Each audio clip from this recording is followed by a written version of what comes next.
Hi, Shay Hulse here. If you don't know me, I am a wife and mom of two, and I help other moms realize their natural potential by teaching them how to eliminate limiting beliefs. So, if you are just finding me and you have not seen last week's posts, I definitely recommend that you go check that out because that's kind of like part one, and this is kind of part two. So, part two, last week I kind of talked about manifesting, how to manifest. So, this week is more about how to visualize your highest self to attract that perfect future that you are looking to get. So first, what is your highest self, right? So your highest self you think is like that awesome person that you know and love and has the nice car and the nice house and this and that and the other thing. But you also have to compete with your ego. So what is your ego? What's your highest self? So in Freudian psychology, there is the ego, the id, and the superego, okay? So the ego is the side of you that is kind of based off of your animalistic wants and desires, where the id is the moral side to you, and then there's the super ego, which is ethics, okay?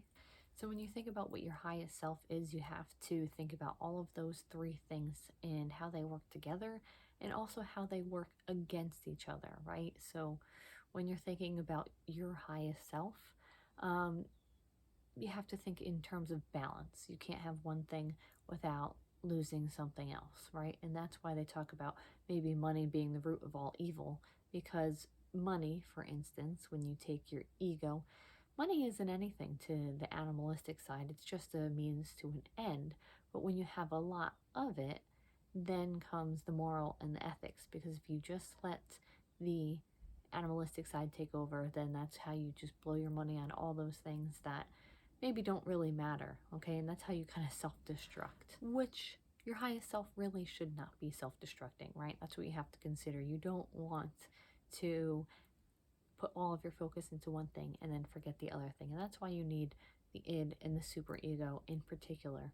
But you can't deny your animalistic side or your ego. Okay, so when considering how to manifest your highest self, how to visualize your highest self, you have to think in terms of holistically, uh, in big world terms. You want to be as well-rounded and as zen as possible, because that is your true highest self, and that is what the universe is going to respond to. Someone that is mentally, physically, emotionally, and spiritually sound and well-rounded. So I hope that that made some sense to you, and I hope that now moving forward, when you visualize your highest self, you take all of those things into consideration. And then once you have that highest self in your mind, think of all of the things, all of the five senses as it pertains to that.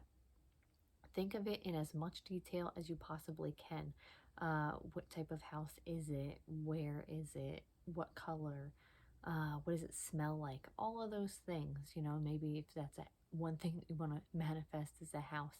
And then you can take it to the next level with something like dimension jumping, which is something I talked about last week, which is basically taking 2 cups of water and using it as a physical representation of taking your current situation and moving it into your desired situation. And that's a powerful way to manifest your highest self. But you can't do that until you have a very clear vision of how to visualize that highest self. So I hope that you found some value out of this today. Please be sure to like and subscribe for more, and turn those notifications on. Thanks for watching. I'll see you next week. Bye.